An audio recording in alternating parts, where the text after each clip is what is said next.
Bom dia, meu nome é Karen Rubach, sou sócia no escritório Greenberg Cordovil, sou mulher branca, cabelos escuros, uso um vestido e um casaco azul escuro. Tenho aqui o prazer de atuar como moderadora do primeiro painel. O tema desse painel é Estândar Probatório para Condenação e Valoração de Provas apresentadas por colaboradores, tanto em acordos de leniência quanto acordos de TCC.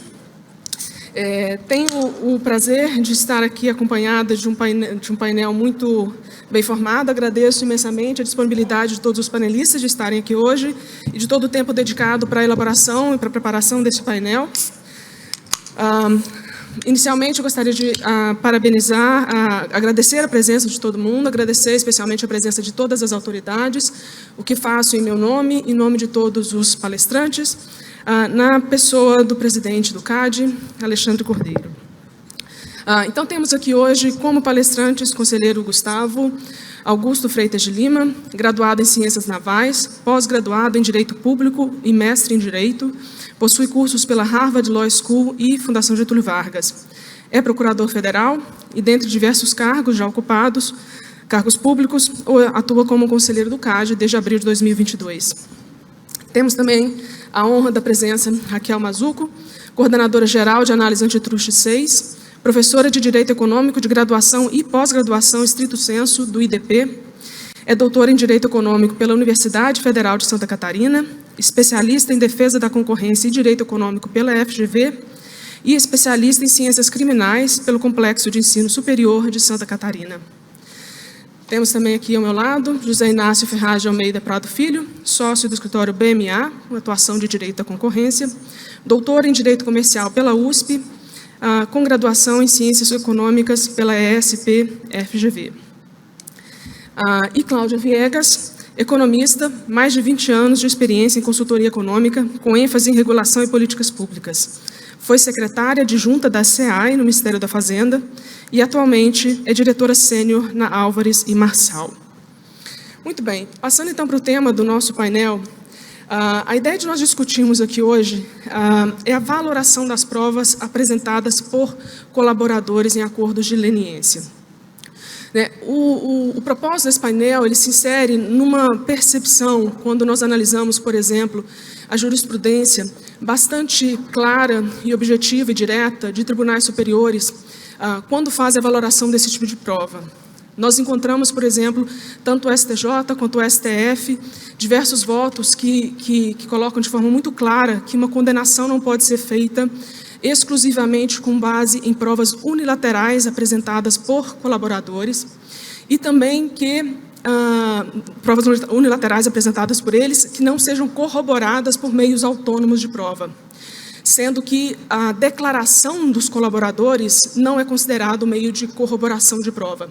Nem mesmo a declaração de um colaborador serve para corroborar a declaração de um outro colaborador. E quando a gente olha para o CAD, nós não vemos declarações tão assertivas nesse sentido, embora nós vejamos, talvez mais recentemente, pelo menos é nossa impressão, de que tem sido também discutido de uma forma um pouco mais clara e aberta a valoração probatória, como considerar as provas apresentadas por meio de acordo. Então, nos parece interessante debater, trazer esse tema aqui, tentando buscar um pouco mais de clareza e objetividade sobre qual o padrão probatório, como o CAD avalia isso, em um contexto mais amplo, tendo em vista basicamente 3 principais aspectos. O primeiro é, claro, a preocupação com a defesa, a preocupação de que não haja o risco de que um representado que, de fato, não participou de uma conduta possa vir a ser condenado injustamente. Existe também a preocupação de assegurar que aqueles que, de fato, participaram de uma conduta anticompetitiva sejam condenados e essa condenação seja validada não só pelo Tribunal do CAD, mas também no Judiciário.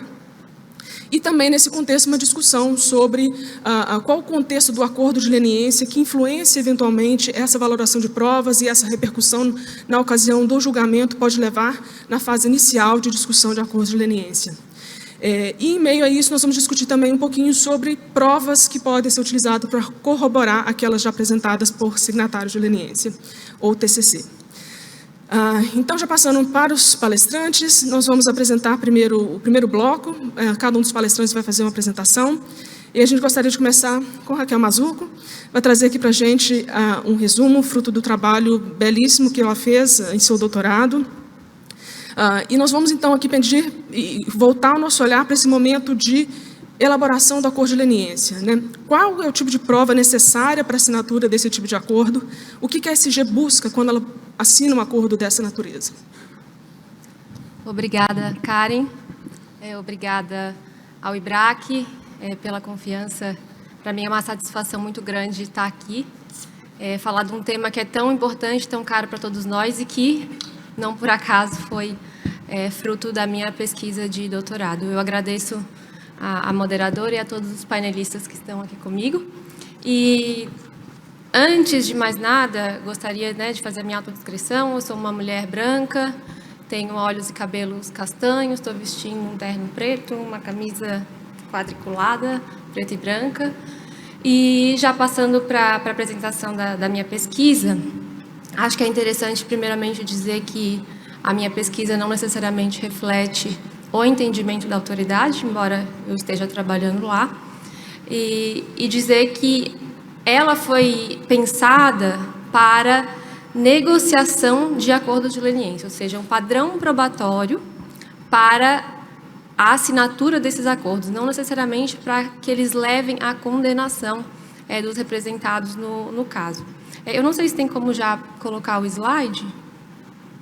Bom, primeiramente dizer qual foi a minha inquietação diante desse tema, por que eu levei para a minha tese e da onde que surgiu essa inquietação, que é uma inquietação também da autoridade já lá em 2018, quando eu comecei a minha pesquisa, que eu percebi pela autoridade esse desconforto, essa preocupação, tanto é que a gente tem hoje o Guia de Recomendações Probatórias, que é um fruto dessa preocupação e desse cuidado. O guia não reflete o que foi feito na minha pesquisa, mas ele é um indicador importante, já que ele faz um olhar para o tribunal, para a jurisprudência do tribunal, para fins de tentar alcançar uma suficiência probatória para fins de negociações de acordo. No meu trabalho, eu quis tentar buscar critérios para valorar as provas, que eu acho que é uma coisa que é feita hoje no caso concreto, mas que não há um padrão, e a gente não sabe, não necessariamente vai chegar a um padrão, mas a minha ideia foi buscar indicadores para auxiliar a livre convicção do julgador, para facilitar e incentivar o próprio administrado, as empresas, os empresários a buscarem o acordo, como que a gente incentiva, como que a gente melhora a transparência, a previsibilidade, a própria segurança jurídica que está por trás dessas negociações.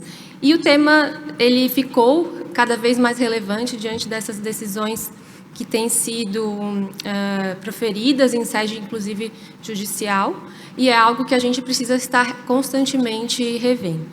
Eu vou apresentar rapidamente aqui o fruto do meu trabalho e dizer também que o meu trabalho virou um livro que está sendo lançado, então, se vocês quiserem mais detalhes sobre isso, fiquem à vontade para adquirir. Bom, eu não sei se dá para passar aqui. Bom, qual foi a minha metodologia, Como é que eu cheguei nesses indicadores? Eu fui atrás de históricos da conduta, na verdade, de acordos de leniência, e eu tinha uma lacuna, porque os acordos de leniência eles são negociados sob sigilo. E o acesso às provas, ele é um acesso que só quem está negociando consegue. Então, eu precisei buscar acordos de leniência públicos, que tinham versões públicas dos históricos da conduta. Quando eu cheguei nessa pesquisa, por meio da consulta pública do SEI, eu encontrei 16 acordos de leniência que tinham versões públicas de históricos da conduta. Isso seria aí de um período de 2012 a 2019. E isso remontou à investigação de cartéis em licitações públicas, A gente está falando aí do mercado de obras de infraestrutura, de construção civil, e que está no guarda-chuva, não dá para deixar de dizer, da Operação Lava Jato. Então, essa foi a minha pesquisa. A gente sabe que esse é um mercado que tem as suas peculiaridades, não necessariamente ele vai servir como padrão ou como prova para todos os mercados, mas foi o que eu tive de acesso para construir a minha pesquisa.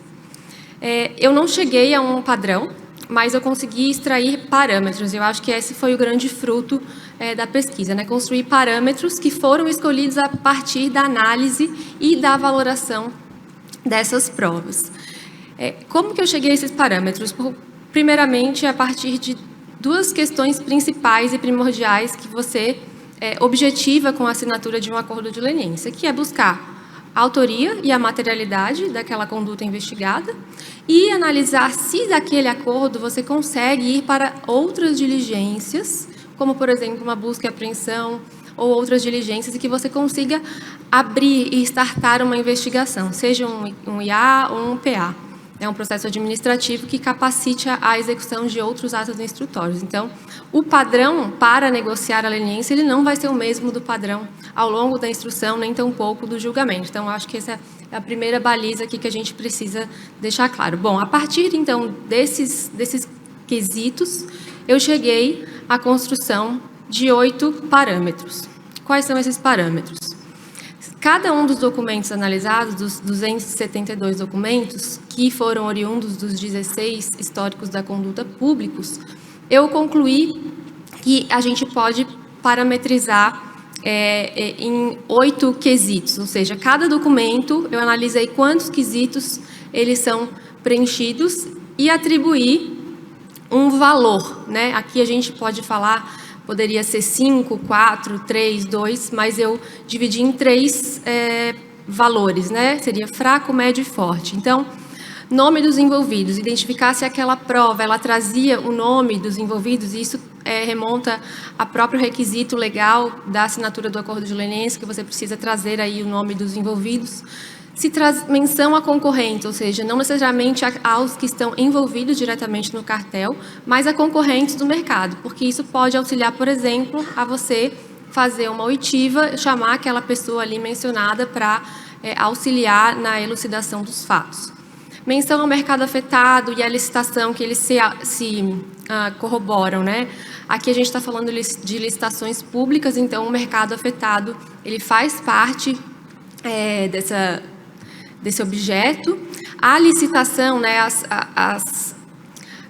os ajustes anticompetitivos, eles se davam ao longo dos certames licitatórios, então ao longo das fases dos processos licitatórios, e isso eventualmente estava demonstrado ali naquelas provas. A menção a valores e preços, a gente está falando de compras públicas, então valores e preços foram questões, né, que apareceram nesses documentos. Bilateralidade das provas, ou seja, quando você tinha mais de um interlocutor, né, que a gente está falando de trocas de e-mails, trocas de conversas, que demonstram aí o próprio ajuste anticompetitivo. Consciência da ilicitude, ou seja, se aquela prova ela tinha um conteúdo que, por exemplo, vinha com abreviações, siglas, ou até um certo receio da investigação do CAD, isso inclusive apareceu em algumas trocas de e-mails, e foi um quesito que eu achei interessante também trazer como parâmetro. E, por fim, se a prova ela era corroborada pelo relato, ou seja, o relato ele conseguia elucidar aquela prova, contextualizar aquela prova. Isso também foi observado, e todas as provas, obviamente, elas tiveram um relato como um parâmetro que foi preenchido. Bom, e aí só para demonstrar como é que isso foi organizado, né? Para cada acordo existia uma tabela como essa, em que eu preenchia os parâmetros que cada prova. Aí tem a descrição da prova, né? Tem a descrição do caso, e aí eu conseguia, depender do número de parâmetros dentro desses 8, chegar a uma valoração de fraca, média ou forte. Aqui, nesse caso, esse foi um caso considerado fraco, né? Foram poucas provas trazidas, mas existiram vários outros que a gente tinha aí um conglomerado de provas fracas, médias e fortes. Só para demonstrar como foi analisado um dos acordos dos 16, tá? E aí, do geral, né, foram 272 documentos. Aqui eu consegui colocar todos os tipos de documentos, consegui demonstrar também a quantidade percentual de parâmetros que foram atingidos, uma média, e a quantidade de provas fortes, médias e fracas que eu consegui analisar. As provas fracas foram a maioria, né? mas faz parte também do contexto e do momento que se estava vivendo dentro da política de acordos. Muitos de vocês negociaram esses acordos, lembram, né, desses acordos, então, mas essa foi a valoração a partir dos meus parâmetros, da minha análise. E, assim, só para mostrar a quantidade, né, a gente tem numa maioria aqui os e-mails, os registros de compromisso de reunião, aqui não em relação qualitativa, mas quantitativa, tabelas e outras provas que não necessariamente a gente chegou num conjunto robusto. Quais foram as minhas conclusões? O que foi encontrado como prova média e forte com frequência? Os e-mails, por quê? Porque eles não só eram trocas bilaterais ou multilaterais, mas que traziam conteúdo anticompetitivo e que atingiram mais daqueles parâmetros, como a menção aos preços, ao mercado, a consciência da ilicitude. As tabelas e planilhas de divisão de mercado também foram provas consideradas como médias a fortes. E, às vezes, eu tinha um conjunto de documentos analisados em um mesmo acordo, não necessariamente fortes, mas que, dada o relato, dada a construção, né, ligando os pontos, você conseguia entender que o acordo ele poderia ser considerado um acordo a ser assinado. Então, o conteúdo da informação trocada era um conteúdo que demonstrava aí um ajuste competitivo. Eu cheguei à conclusão também de que o relato dos signatários, embora hoje ele esteja sendo o patinho feio, não sei se dá para dizer assim, mas é algo que a gente precisa relegitimar, né? A corroboração desses relatos tem sido algo difícil de se sustentar, mas sem ele também é muito difícil você sustentar as provas. Então, eu acho que tem que ponderar, né, o relato junto com esses documentos que são apresentados, porque é o relato que vai contextualizar essas provas. A minha ideia, então, não foi tarifar prova a ponto de você engessar a negociação, mas sim você dar uma limitação para que as partes consigam ter um parâmetro mínimo de negociação e que a própria administração, a autoridade, consiga valorar aquelas provas que são trazidas pelas partes. Então, a intenção é dar indicadores e parâmetros. Também é importante dizer que a decisão sobre quais parâmetros vão ser preenchidos, até mesmo escolhidos, vai depender muito do caso concreto. Aqui a gente está falando de casos daqueles mercados de cartéis em licitações públicas, mas você pode ter outras condutas, outros tipos de mercados, e aqueles parâmetros, de repente, eles podem mudar, podem ser preenchidos de forma diferente. E, por fim, dizer que não há como você fornecer um standard fixo. Eu tentei, ao final até da pesquisa, dizer o que seria um parâmetro suficiente, mas na prática a gente sabe que você não tem como fixar um standard para toda e qualquer investigação. Você vai precisar entender o contexto, a política antitruste daquele momento, a disponibilidade desses indicadores, que possam, no final das contas, tornar mais previsíveis, mais seguras e mais efetivos os futuros acordos. Então, para finalizar a ideia da pesquisa, foi olhar para o passado, olhar para esses acordos que foram negociados nesse período de tempo, porque, no final das contas, os tipos de documentos, eles acabam não mudando tanto em casos, por exemplo, de cartéis em licitações públicas. As estratégias, né, de supressão de propostas e enfim, outras nesse tipo de mercado, elas não necessariamente vão mudar, embora a gente tenha hoje mercados cada vez mais complexos.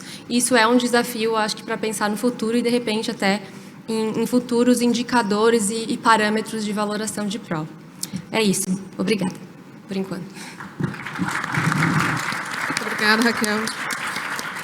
Bom, então, conselheiro, sabemos que o padrão probatório para assinatura de acordo de leniência não é o mesmo para condenação, né? Então, olhando para a fase de julgamento, que tipo de evidência talvez seria suficiente para assinatura de um acordo, mas não para condenação? Como que essa questão da valoração da prova tem sido feita no tribunal? Bom dia a todos. Para os que estão apenas nos ouvindo, eu sou o conselheiro Gustavo Augusto, sou um dos conselheiros do Tribunal do CAD. Primeiro, é um prazer estar aqui. O tema e a pergunta são ótimos, provocadores, vou ver se eu consigo chegar neles, mas eu vim aqui para falar sobre o julgamento das bruxas de Salem. Quem quiser sair, tem tempo, ficaram, então me esperem que eu vou explicar por que eu vou falar disso. As pessoas têm uma má compreensão do julgamento das bruxas de Salem por imaginar que isso faz parte do processo de Inquisição. E não é verdade. Primeiro que os Estados Unidos, que não eram os Estados Unidos na época, ainda eram colônias unidas, eles não eram católicos.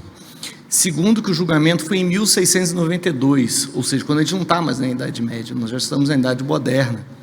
A gente já tem os escritos do Iluminismo, o Bill of Rights já tinha sido editado na Inglaterra, não o Bill of Rights americano, mas ele era a legislação americana, porque era a colônia. Isaac Newton já tinha escrito seus trabalhos, John Locke já estavam com seus trabalhos na Inglaterra, Galileu Galilei já tinha publicado seus escritos, Descartes já tinha escrito sobre racionalidade, a Universidade de Harvard já existia. Então, na época, muita gente já achava que bruxaria não existia, que aquilo ali era uma bobagem e que tinha algo por trás.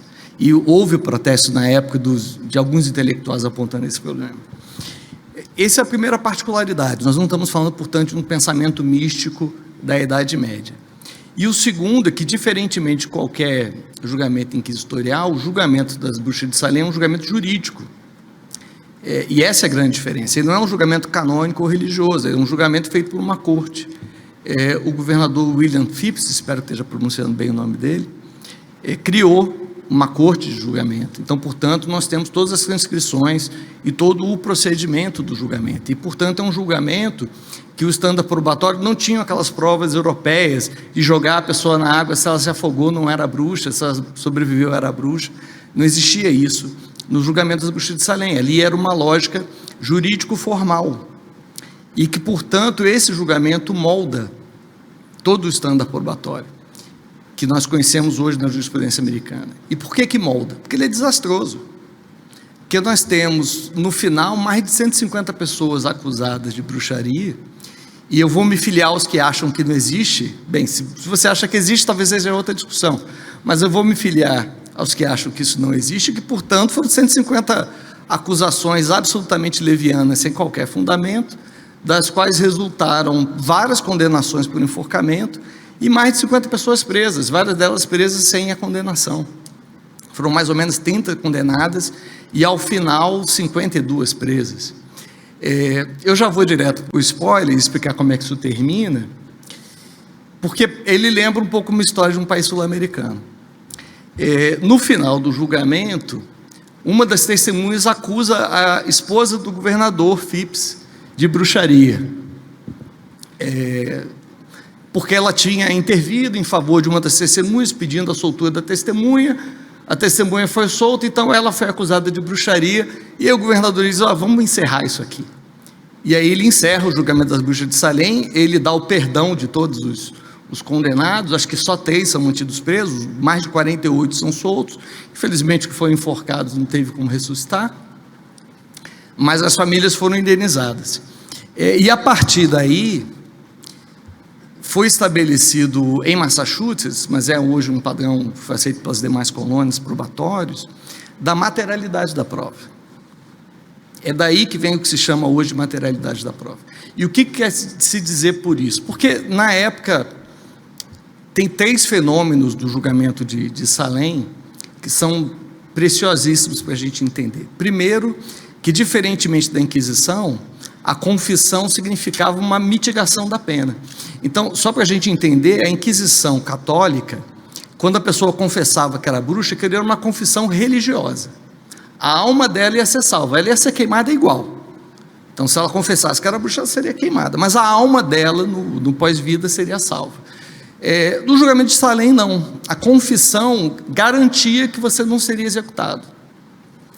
Essa era uma garantia.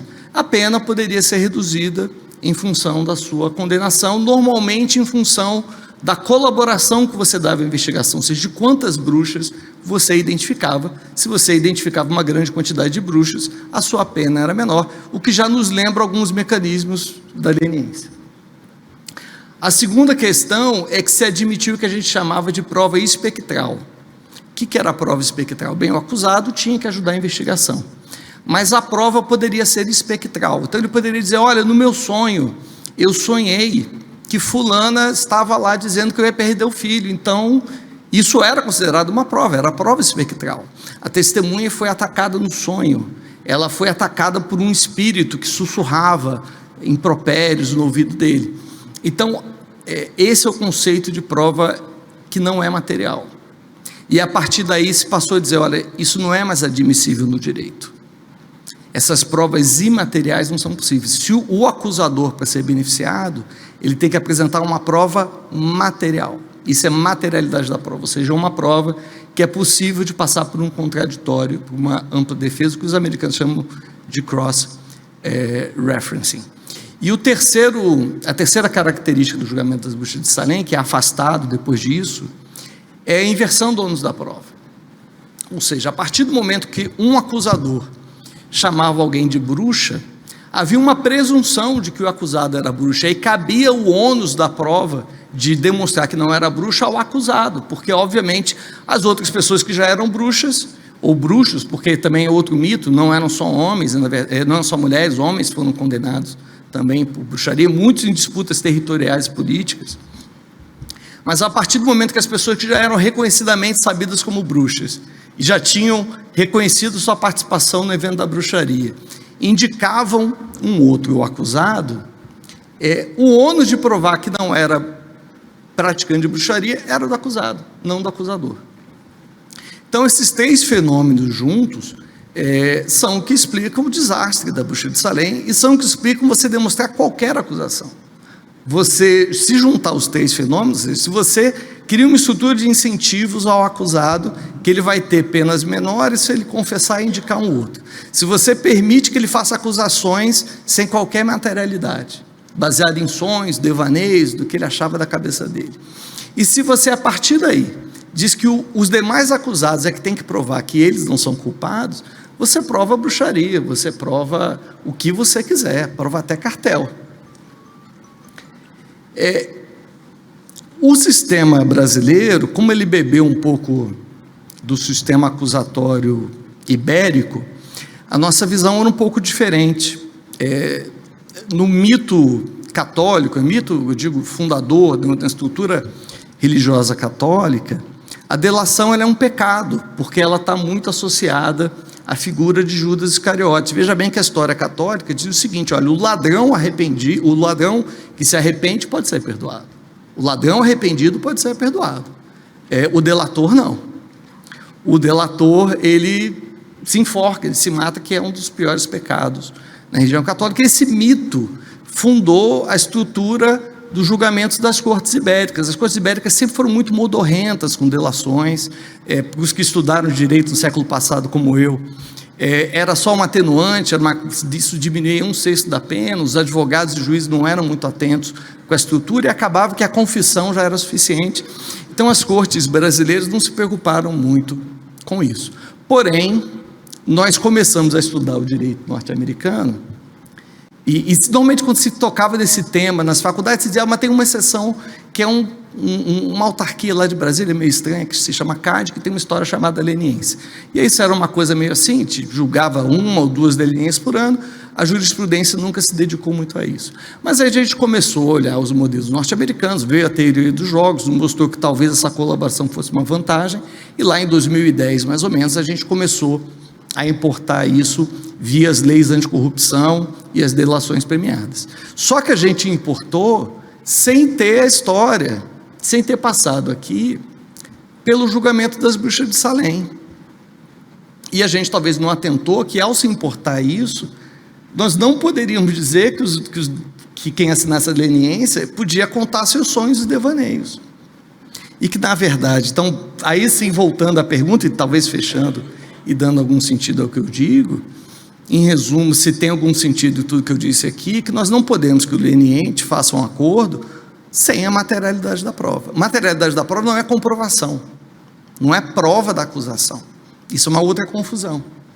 Materialidade da prova quer dizer que tem provas que são materiais, que elas existem, elas podem passar por um contraditório, por uma defesa, e podem permitir uma investigação em cima de uma materialidade, ou seja, ela permite uma dilação probatória, ao contrário de uma prova que é imaterial, da qual não é possível se comprovar, não é possível se fazer o contraditório, não há como se confirmar aquilo que foi narrado, como é o exemplo aqui, que eu falei de uma forma um pouco jocosa, dos sonhos e pesadelos das bruxas de Salem. Então, eu fecho a minha primeira parte assim, eu acho que não respondi muito bem, mas quem olhar com mais calma vê que eu respondi. Obrigado, conselheiro. Bom, passamos então para José Inácio, para trazer para a gente a perspectiva dos advogados que atuam perante o CAD, a perspectiva dos representados. José Inácio, pensando então nessa fase, entre a assinatura do acordo de leniência e o julgamento do CAD, onde estão os buracos negros, né? Qual que é a dificuldade, quais são os desafios da defesa nesse processo? Obrigado, Karen. Queria primeiro agradecer ao IBRAC a oportunidade de discutir um tema tão importante, cumprimentar meus colegas de painel. Sou José Inácio, sou um homem de pele clara, cabelo castanho, uso óculos, estou vestindo um paletó azul, camisa branca e gravata azul marinho. Primeiro eu queria destacar a importância da gente considerar que tem vários estándares de prova, assim mesmo no plural. Parece bem estabelecido, especialmente olhando os precedentes mais recentes, que você tem pelo menos 3 níveis aí de exigências diferentes. Um para assinatura de leniência, um para abertura de investigação, sobretudo o processo administrativo, e um terceiro para condenação. E natural que essa diferença venha em níveis crescentes de rigor, ou seja, a condenação ela exige mais elementos do que a abertura de uma investigação, que por sua vez exige mais elementos do que a assinatura do instrumento de colaboração. E por mais importante seja debater em abstrato os requisitos de cada um desses sarrafos, no fim do dia essa é uma discussão que vai ser sempre muito concreta, né? É impossível pré-determinar valores probatórios, isso equivaleria a tarifação legal de prova, e daí a grande importância de analisar a prática decisória do CAD e construir os guias a partir de inferência desses casos concretos. E daí a importância da pesquisa da Raquel e a necessidade de outras pesquisas nessa linha, porque esse é o caminho. E é importante a consistência nessa construção jurisprudencial e tentar ser o mais isonômico e o mais previsível quanto seja possível. É sempre um grande desafio, tá? E, obviamente, sem a pretensão de esgotar esse assunto, eu queria chamar a atenção só para alguns aspectos em matéria de corroboração probatória que eu acho que merecem aprofundamentos, tá? O primeiro é o peso ainda muito grande dado ao relato dos colaboradores. Os precedentes mais recentes focalizaram muito no estándar para condenação, mas a credibilidade do relato e o seu suporte material, como o conselheiro bem comentou, eles são importantes também para a abertura de investigação. Essa abertura ela deve considerar de forma individualizada os indícios concretos contra cada um dos alvos que foram listados no relato do beneficiário. Tá? E isso exige consistência entre todos os investigados, tanto quanto se exige para a condenação. Tá? O relato, e não há nenhum problema, ele ser suficiente para a assinatura do acordo de leniência, mas ele não necessariamente implica que todos aqueles que foram mencionados, listados ou que apareceram ali vão ser incluídos na investigação, a não ser que se encontre evidências, ou melhor, indícios da participação concreta daquela pessoa na investigação. Sem esses elementos mínimos, sem esses indícios de participação, não seria correto sujeitar a pessoa a uma investigação sob o argumento de que eles podem vir a ser descobertos no curso da investigação. Se isso acontecer, é claro, a autoridade pode abrir o processo posteriormente, se ainda estiver dentro do período de prescrição. Tá? Mas esse é um ponto importante. O segundo ponto que eu queria chamar a atenção tem a ver com a interpretação do silêncio, que é um outro grande desafio. E interessante aqui que esse caso não é uma prova não unilateral, mas ela não contém ainda demonstração suficiente de assentimento ou de participação. Aqui estamos a falar de elementos como o sujeito recebeu um e-mail sem ter respondido, ou está copiado em alguma coisa, presenciar algum fato, ter conhecimento da conduta em investigação. Tá? Sem outro tipo de corroboração que seja capaz de fato demonstrar a conduta do investigado, me parece que o silêncio deveria ser interpretado como não ação ou não participação. Tá? Mas esse é um segundo grande desafio que merece tratamento. O terceiro tem a ver com o aproveitamento de acordos de leniência firmados no exterior. Possivelmente adaptações ao contexto brasileiro vão ser necessárias, porém com o prestígio à boa-fé de quem reporta a prática a todas as autoridades que poderiam ser envolvidas, eu não vejo nenhum problema em si no aproveitamento de investigações internas conduzidas fora ou acordos de leniência celebrados fora. Tá? Desde que, obviamente, ponderado que o requisito para assinatura não é necessariamente o mesmo para abertura ou para condenação. E aqui, talvez, a discussão mais interessante tem a ver quando se considera que os efeitos no Brasil ainda precisam ser provados, ainda que a prática seja considerada ilícito pelo objeto. Ou seja, mesmo que se presuma efeitos negativos de uma determinada prática, como costuma acontecer com os casos de cartel hardcore, a geografia onde esses efeitos presumidos vai ocorrer ainda é uma matéria factual e ainda depende de demonstração. Então, tanto quanto os outros aspectos, essa circunstância também deveria ser objeto de uma corroboração mais intensa. Esses são só 3 aspectos que eu acho interessante trazer e que todos eles colocam em primeiro plano a importância da instrução. Né? Os aspectos processuais, uma instrução válida e bem feita, são justamente os meios de se substanciar a teoria de corroboração que é mencionada em todos os precedentes. Caso contrário, você chega ao momento de julgamento sem elementos necessários para suplantar o estándar probatório de condenação. E aqui na instrução, um pouco na linha de sugestões, talvez a fase de saneamento do processo esteja muito bem posicionada e possa ser um caminho interessante. Olhando para como tem acontecido, ela tem tradicionalmente sido mais retrospectiva, e aqui no sentido de decidir as preliminares, decidir os pedidos de prova dos investigados. Mas talvez ela possa ser melhor aproveitada numa linha mais prospectiva, de a autoridade organizar e planejar o caminho futuro em mais detalhes e tentar ter um plano de voo de instrução para frente. Tá?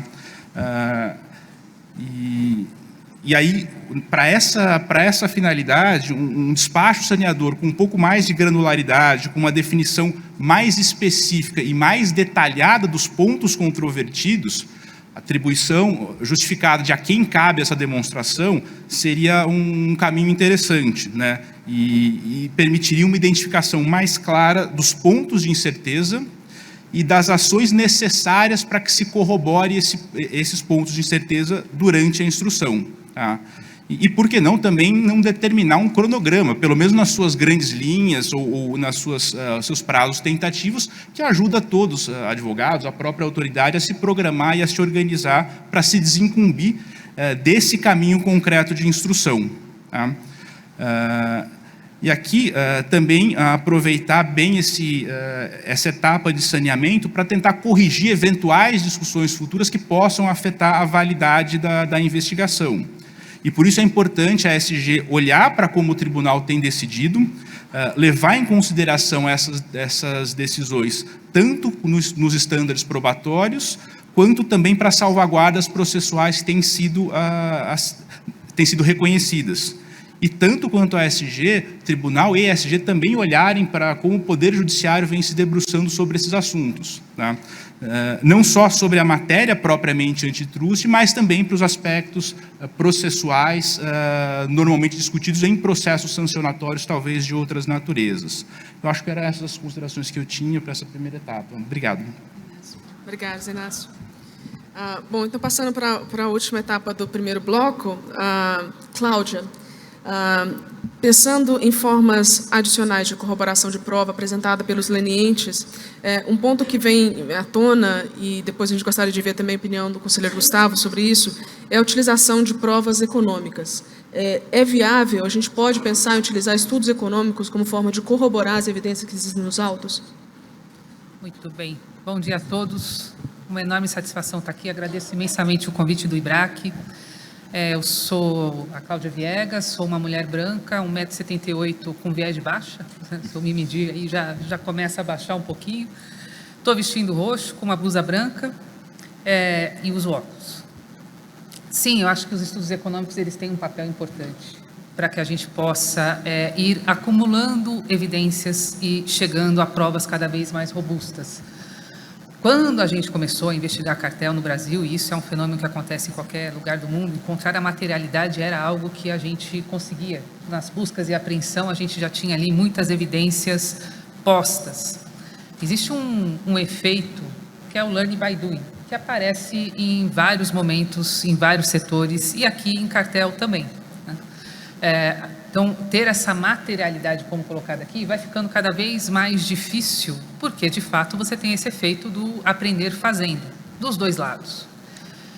Conseguir entender bem as condições de contorno em que a gente está avaliando aquela situação ajuda muito. Ou seja, uma análise de dados, uma análise econométrica, para que a gente investigue o mercado em questão, para que a gente veja se há indícios ali de práticas que não são esperadas no mercado funcionando de forma concorrencial, ajuda muito, ajuda muito. O que dificulta pensarmos em ter um padrão mais homogêneo para essas análises? De fato, a gente precisa sempre se ater no caso a caso. A qualidade de um trabalho econométrico, ele está muito atrelado à qualidade dos dados que alimentam aquele modelo. Então, nem sempre a gente vai conseguir uma série de dados num período suficiente para que a gente possa ter afirmações extremamente assertivas. Mas no momento em que estamos, certamente o que a gente precisa buscar, como bem colocado aqui pelo Zé Inácio já nesse momento, é esse acúmulo de provas, esse acúmulo de evidências. E aí o estudo econômico, eu acho que ele se soma numa análise que tem que ser cada vez mais holística mesmo, para que a gente não se apegue de maneira muito firme em algo muito individual e perca a visão do todo, notadamente a visão do mercado. Então, acho que ajuda demais. Estudos econômicos são necessários, ajudam nessa composição da ideia como um todo, em que a gente vai agora precisa ir cada vez mais acumulando e empilhando demonstrações, provas, garantias, indícios para afirmar um entendimento mais assertivo sobre um caso concreto. E para isso a gente tem várias ferramentas já muito consagradas na economia, na ciência econômica, que são amplamente usadas aqui no Brasil e no mundo, recomendadas pelo CDE, modelos econométricos que, a despeito da gente poder ser chamado de bruxo de vez em quando, estão muito consolidados e garantem muita conferência, inclusive pelo learning by doing, inclusive pela repetição de uso e a verificação da assertividade dessa modelagem naquilo que ela se presta. Então, imagino também que a gente vai conseguir ter mais robustez analítica quanto mais uso isso acontecer, independentemente da fase, porque é como se a gente estivesse sempre olhando meio que as condições de contorno. Podemos olhar assim. Então, estamos falando deste período de tempo, estamos falando do mercado tal, cabe sempre uma análise econômica dessa condição de contorno para ver se os números, por si só, seja uma volatilidade inesperada de market share, seja uma variação abrupta nos preços em que a gente não consiga ter nenhum outro tipo de explicação, porque, no fundo, o que a econometria vai nos proporcionar é isso, uma decomposição de uma variável em que a gente vai atribuindo a cada parcela dessa variável determinados efeitos. Então, isso vem de inflação, isso vem de um momento pandêmico, isso vem de um momento bélico. Puxa, isso aqui... Nada do que eu estou enxergando explica uma flutuação tão grande assim. É um indício. Vai ser uma prova concreta? Pode haver momentos em que você consiga ter, num estudo econômico, uma prova muito mais inequívoca. Mas, no mínimo, para que a gente possa empilhar e afastar determinados argumentos ou abraçá-los com menos receio, os estudos econométricos, principalmente, eles auxiliam demais no entendimento dos mercados. Não por menos... O que se usa para esse tipo de análise são modelos da organização industrial, justamente porque eles precisam estar inseridos, não é uma análise macroeconômica da variação de preço, mas está inserido sempre numa cadeia produtiva e nas relações que se estabelecem dentro daquela cadeia produtiva. Então, essa visão mais detalhada da cadeia, dos players e das variáveis econômicas que, na teoria dos jogos, dão ali toda a estrutura de incentivos para a atuação desses players, na minha visão, auxilia demais. Não é uma bala de prata e acho que conforme a vida avança, vai sendo cada vez mais difícil a gente ter uma bala de prata.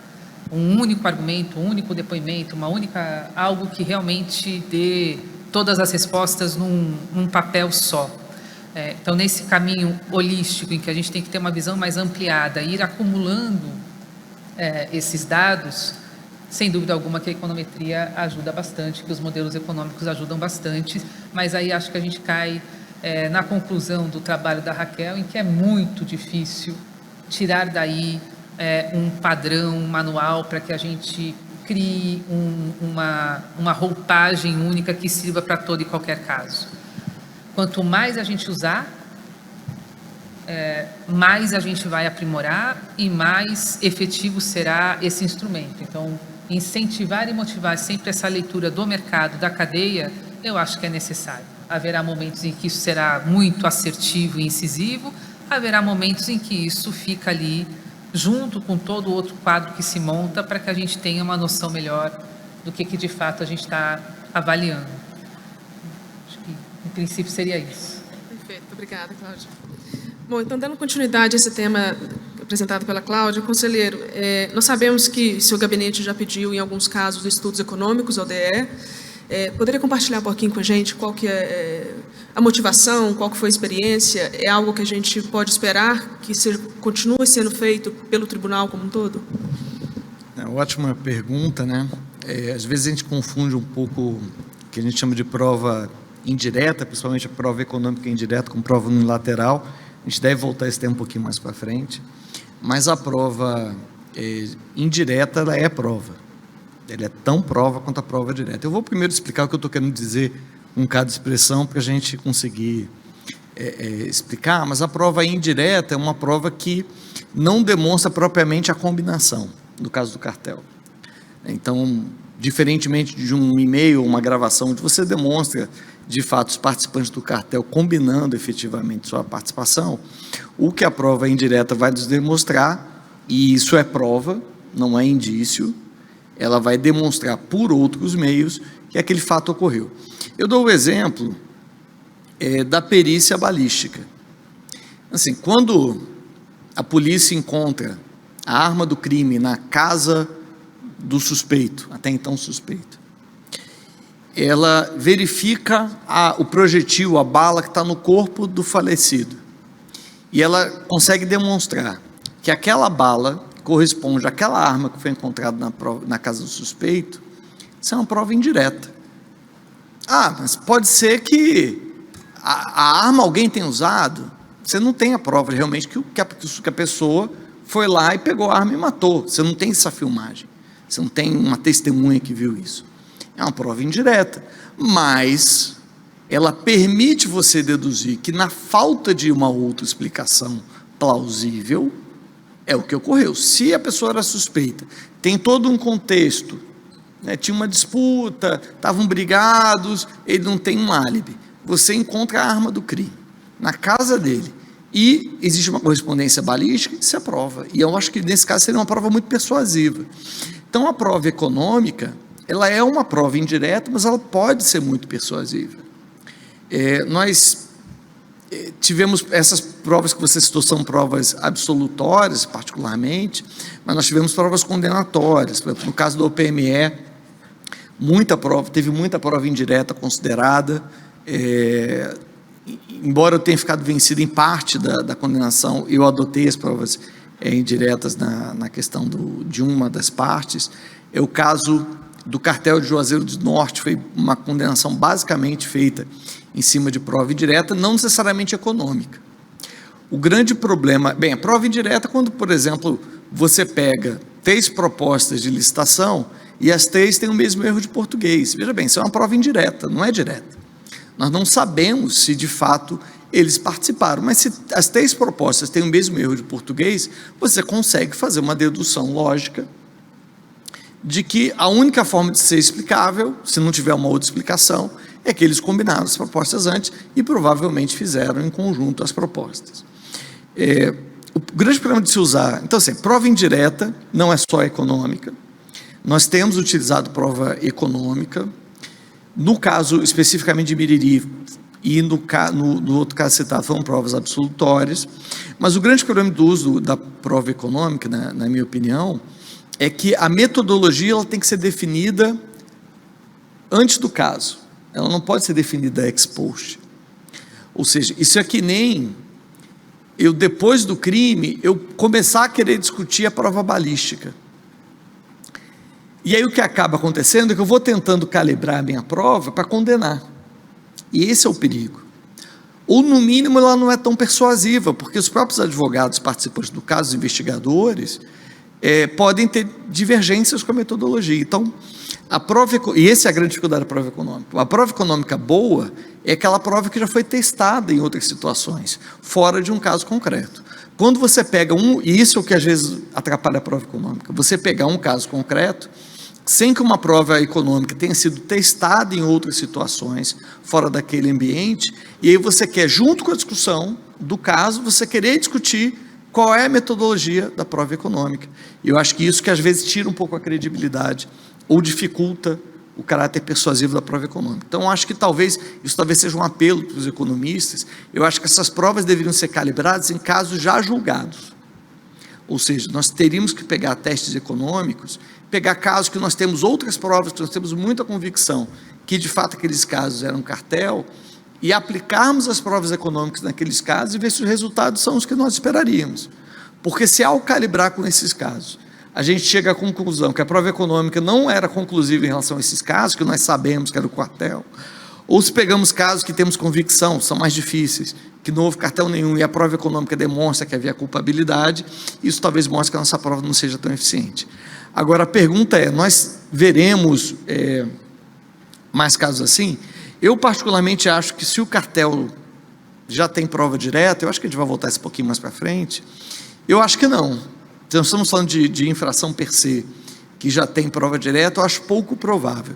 Eu acho que nós vamos ver, sim, muita prova econômica indireta nas condutas unilaterais ou condutas, mesmo colusivas, que não se enquadrem como cartel, ou nos casos de cartel de licitação, isso eu acho que a gente talvez ainda veja, nos casos de cartel de licitação, onde não tem a prova do contato. Mas eu acho que os casos que já têm a prova de contato, eu não imagino que o tribunal vá se debruçar tanto isso, mas nessas outras hipóteses, eu acho que uma tendência muito grande tem sido do tribunal, assim, não é nem que será, eu acho que tem sido o tribunal de colher a prova econômica por desespero do DE, da doutora Línia, mas eles têm sido muito ouvidos, né? Uma coisa fugindo apenas dos atos de concentração e entrando também no controle de condutas. Perfeito. Bom, teria muitos comentários para ser feitos em relação à sua fala, mas para abordar outro tema que eu acho que foi interessante, que nós discutimos na preparação do painel, um ponto trazido, eu queria pedir ao José Inácio para apresentar para a gente, sobre a possibilidade de utilização de TCC. A gente está falando de formas de complementar a instrução probatória, e o TCC, né, o termo de cessação de conduta, é uma forma de acrescentar evidências aos autos. E a discussão o CAD deveria ser mais proativo, deveria ser proativo, deveria talvez pensar em utilizar e propor TCC para os representados como forma de complementar a instrução nos casos em que, por exemplo, feito o saneamento do processo, fica identificado realmente necessidade relevante de complementar a evidência em relação a alguns representados? Obrigado, Caio. Como um instrumento de prova, eu acho que ele pode sim ser utilizado de forma mais proativa. Normalmente o que a gente tem visto muito são os interessados buscarem o CAD para a colaboração, mas não tanto o CAD buscar esse instrumento ativamente. Tá? E aqui a regra de one shot para o TCC muitas vezes inspira muita cautela nos investigados, que podem até ter interesse em colaborar, mas tem um receio natural de acabar perdendo essa chance, a sua única chance, ao encontrar exigências da ASG muito elevadas. E nada de errado em a ASG ter expectativas diferentes do investigado para o nível de colaboração para aquela situação concreta. Está tudo certo, porém isso causa uma apreensão natural diante da regra do one shot. Então, talvez o CAD poderia usar de forma mais ativa essa faculdade de chamar os investigados para discutir uma eventual colaboração, que poderia gerar a possibilidade de engajar discussões com os investigados, sem que eles corram o risco de perder a oportunidade de discutir um TCC posteriormente. Tá? É claro que essa situação inspira alguns cuidados com isonomia, né? Haveria que demonstrar um pouco a importância da colaboração daquele investigado convidado ao TCC, para demonstrar algum aspecto específico da investigação, se a faculdade for individualizada com relação a apenas alguns deles. Tá? Isso pressupõe, de certa forma, uma fase de saneamento um pouco mais granular e um pouco mais específica, que tenha identificado algum elemento de corroboração necessário e a posição daquela pessoa convidada como alguém que poderia estar na melhor situação para demonstrar esse ponto. E aqui é uma discussão muito mais jurídico-processual de instrução, tá? E, obviamente, que precisa ser motivada. Mas também nada impede, aqui pensando, a ASG de eventualmente chamar todos os investigados, sem escolher um ou outro. E pode, por exemplo, fazer isso na citação inicial, por exemplo, porque aí você consegue, de alguma forma, trazer aqueles que tenham interesse para discutir, logo na saída do caso, uma possibilidade de colaboração. Aqui é uma natureza um pouco diferente, né? A gente não está falando de uma decisão jurídico-processual de instrução apenas, mas muito mais uma discussão de policy. Mas eu acho que haveriam pelo menos esses dois caminhos para se considerar. Perfeito.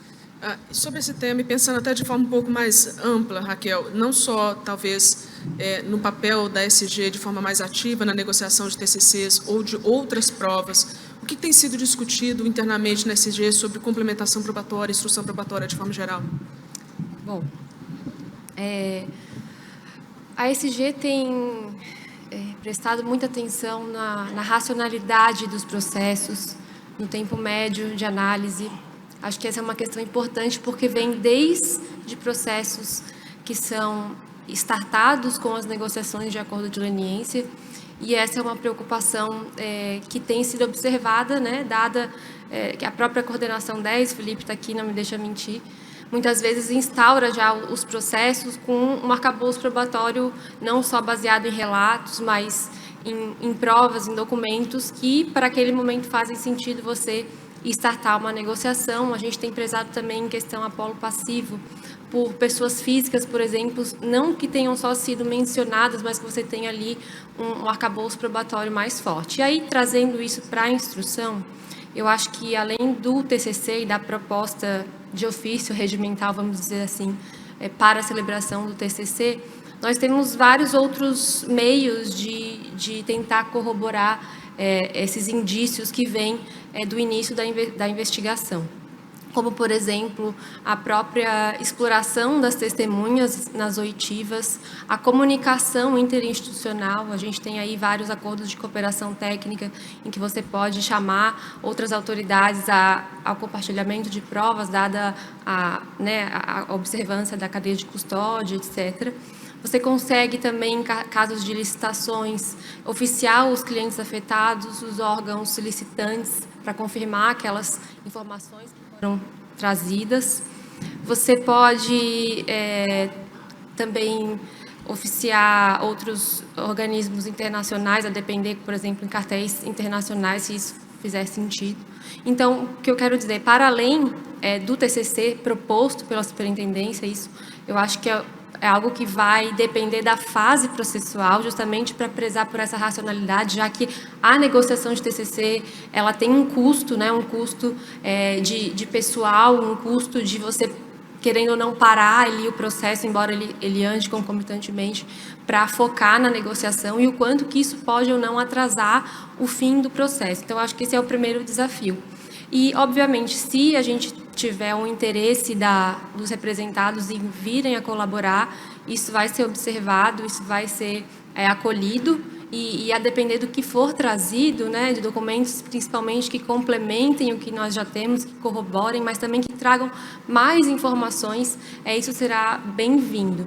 E é interessante dizer também que, a depender do caso e da conduta que está sendo investigada, existe maior ou menor incentivo, não só em relação à fase, mas também ao tipo de conduta. Hoje a gente tem desafios aí de novas condutas, até para fins de negociação de acordo, existe, né, os desequilíbrios aí dos incentivos aos acordos e essa questão de você ter, por exemplo, condutas de troca de informação sensível, de convite a cartelizar, o próprio sistema aí de condutas em mercados digitais. Eu acho que são novos desafios de como você vai corroborar essas provas ao longo do processo. Por exemplo, casos em que você só tenha um representado, né, os casos de indução de conduta uniforme, eles faz mais sentido você celebrar, às vezes, um TCC e findar ali o caso. Isso pode ser mais efetivo do que você seguir com o processo, né? Isso pode demorar mais quando você tem um TCC com um representado, para o caso, por exemplo, de tabelamento de preço, talvez isso faça mais sentido. Mas existe a opção, né, de você propor, a ESG propor o acordo, mas nem sempre ela vai ser necessária, dado que os processos muitas vezes já têm indícios mínimos ali de autoria e materialidade que você consegue corroborar, e o TCC nem sempre ele vai ser uma ferramenta adequada para aquele momento processual. Então, acho que vai depender muito da fase, do tipo de conduta e do interesse mesmo da ESG, dado que tem outros meios de corroboração. Bom, gente, antes de abrir para perguntas, a gente vai deixar uns 10 minutinhos ainda para perguntas da plateia.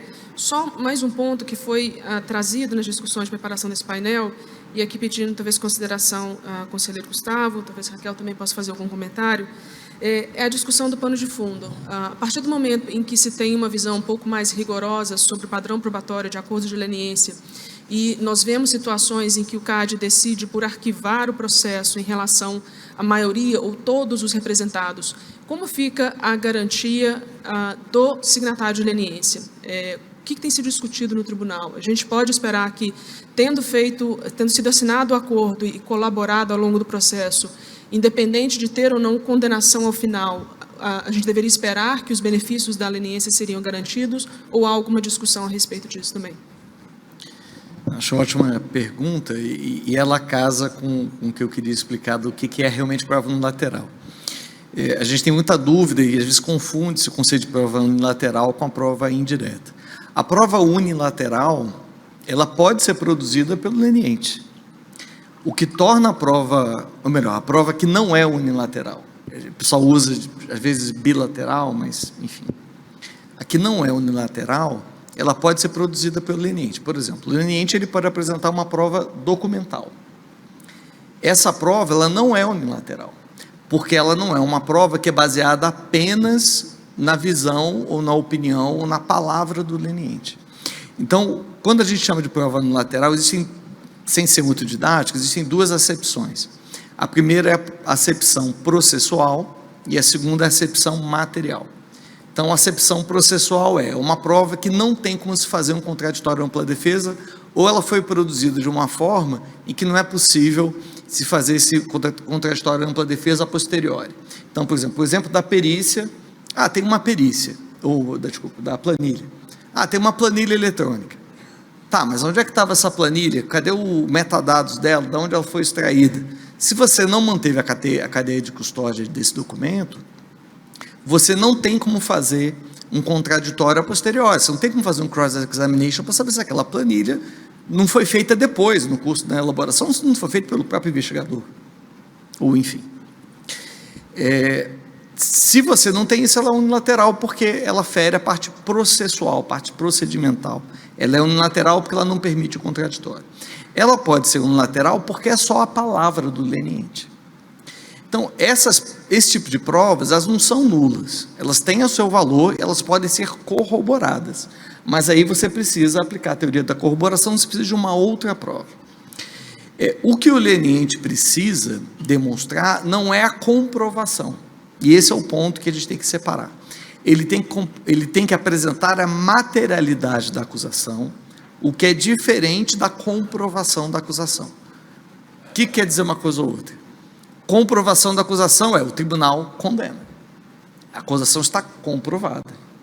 A materialidade da acusação são provas que não sejam apenas baseadas na palavra do leniente, ele vai apresentar algum meio de prova que permite produção de outras provas ou um aprofundamento da investigação.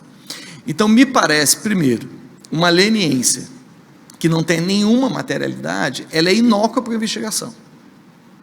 E aí não é uma questão de se vai se punir ou não, ela talvez não deve ser aceita. Se não há nenhuma materialidade, se não tem nada além da palavra do leniente, não permite-se nenhuma produção de qualquer meio de prova, ela é inútil para o investigador. Agora, a partir do momento que é apresentada uma materialidade, e essa materialidade é exauriente do ponto de vista do leniente, ou seja, o leniente forneceu todos os meios de prova que ele tinha condições de produzir. Ele não tem o ônus da aprovação ser comprovada. Ele não tem esse ônus. Ele vai ter o benefício da leniência, ainda que no final se gere um arquivamento. O que pode gerar, talvez, alguma perplexidade é a situação em que não há nenhum indiciamento, ou seja, uma leniência em que, ao final, não se abre nenhum inquérito, que talvez é o caso de Igarapés, é o mais simbólico. Porque se não há abertura de inquérito, quer dizer que a leniência não serviu sequer, se isso for admitido como correto, naquele caso eu divergi, mas se nós estamos admitindo isso, quer dizer que a leniência não serviu sequer para justificar a abertura de um processo, que é diferente de comprovação. A abertura de processo, em teoria, quer dizer que você tinha algum indício, pelo menos justificava você instaurar um processo.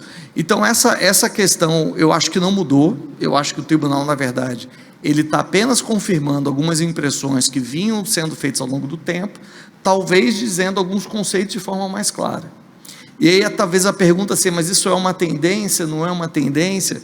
Eu sempre respondo essa pergunta ao final da sessão, porque a gente sempre está uma sessão de mudar a jurisprudência. Então, ao final da sessão, eu digo, não, aqui a gente manteve.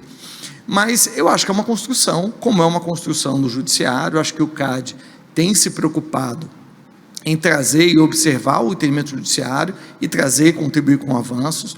Eu acho que eles têm tentado ser claro nas nossas posições, às vezes a gente não consegue, porque a linguagem humana às vezes tem seus meandros, a gente não consegue ser tão claro quanto gostaria.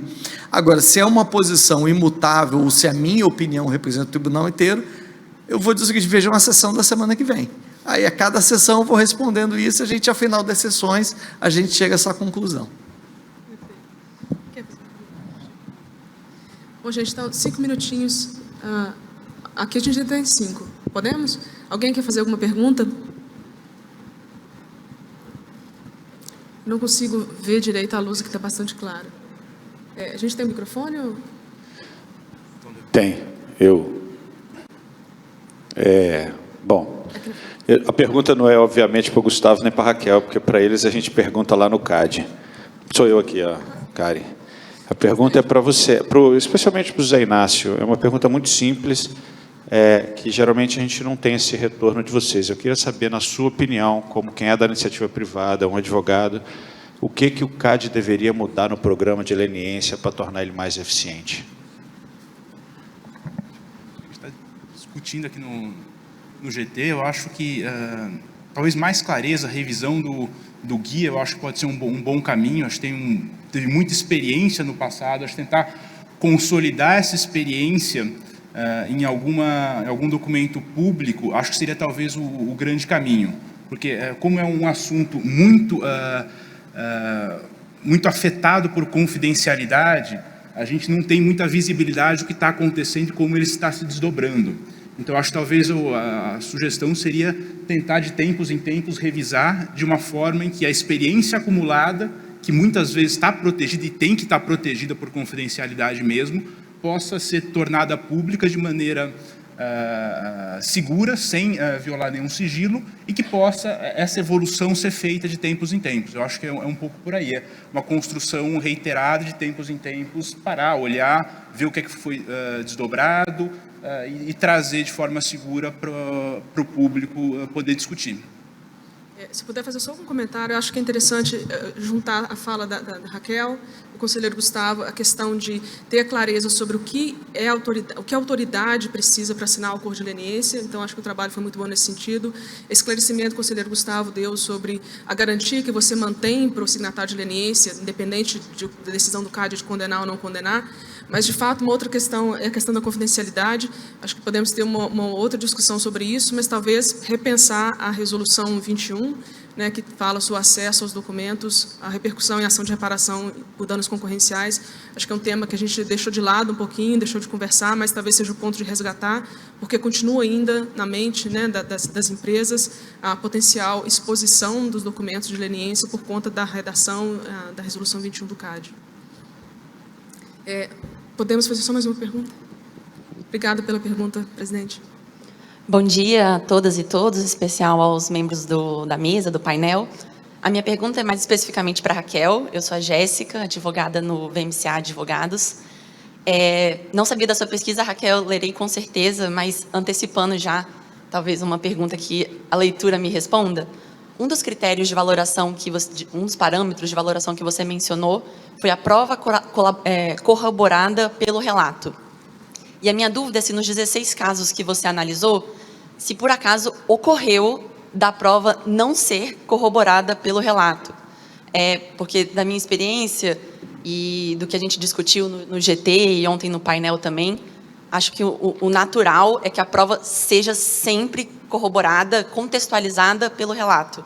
E aí a dúvida, o a mais, seria termos outros meios de corroboração, seja na abertura do processo, acho que isso ficou claro aqui, que são padrões diferentes, então seja na abertura do processo ou para a condenação, mas fiquei com essa curiosidade, se em algum dos casos não houve a corroboração, e se isso aconteceu, qual foi o critério que você usou para dizer esse relato corrobora a prova ou não?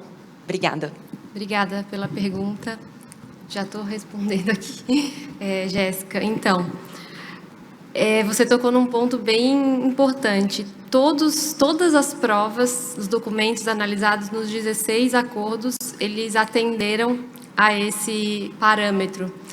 Na verdade, depois eu percebi, né, isso a gente começa a rever a pesquisa que foi feita, que o relato, ele é a base, né, é o óbvio. Então, ele é apresentado conforme os documentos. Então, como eu falei, a junção deles é que dá todo o fundamento para você assinar aquele acordo. E sim, é um parâmetro que foi preenchido e talvez reavaliando hoje, nem precisaria estar como um parâmetro, né? A ideia seria até repensar em outros tipos de parâmetro, a depender do caso, mas não teve nenhum caso em que você teve uma discrepância ali do relato do leniente com as provas que foram trazidas. Eu acho que isso é uma questão, de repente, que pode acontecer se a gente aplicasse esses parâmetros para TCCs e analisar, por exemplo, se provas vindas do TCC ou relato que venha do TCC, ele corrobora. E já fazendo, assim, quem quiser continuar a pesquisa, de repente até para mim futuramente, se você consegue juntar esses parâmetros para fins de TCC. Mas talvez aí faria sentido. E um outro ponto é que eu não dei peso para os parâmetros, que foi algo que foi questionado ao longo da pesquisa, conversando com autoridades, enfim, com o pessoal do CAD, com advogados, que, de repente, alguns dos parâmetros, eles pesaram mais. Então, aí, para o refinamento da pesquisa, também seria o caso de você pensar em parâmetros que eles têm peso 2, 3, enfim, e fazer um cálculo ali, né, de o que pesa mais, o que aparece mais. Mas isso, assim, só elucidando questões que poderiam avançar na pesquisa. Mas obrigado pela pergunta, acho que eu respondi. Eu só queria fazer uma pontuação, acho que não é nem decorrente da fala da doutora Raquel, mas decorrente, talvez, da pergunta. Na verdade, a prova que corrobora o relato, não o relato que corrobora a prova. Então, assim, quando a gente pega a teoria da corroboração da Suprema Corte e a sua aplicação pelo tribunal, não é o leniente que vai lá e conta a história dele, confirmando as provas colhidas, porque se for assim, sempre vai ser corroborado. Eu vou apresentar as provas, o leniente vai contar uma história que esteja de acordo com elas. Na verdade, a lógica é o contrário, ou seja, você tem o relato da conduta, que é o relato da realidade, se estiver falando a verdade, e as provas corroboram ou não este relato. E se as provas começam a não corroborar o relato, é sinal que você teve um problema na leniência que talvez vai ter que ser descartada como prova. A leniência, né, como meio de prova, né? Só um adendo. Muito provavelmente, nos casos em que isso aconteceu, os acordos não foram assinados. E aí, essa foi uma outra crítica. A gente não tem acesso ao que não foi assinado, né? Mas aí, acho que o Felipe, o pessoal da leniência, se puder abrir essa questão, né? Mas eu consegui identificar apenas os que foram assinados, ou seja, obviamente, por isso, o relato foi... as provas corroboraram o relato. Perfeito. Bom, com atraso de apenas 1 minuto, agradeço muitíssimo os panelistas por terem ficado atentos ao tempo, agradeço a presença de todos e seguimos para o coffee break, 15 minutos? 10 minutos. Muito obrigada.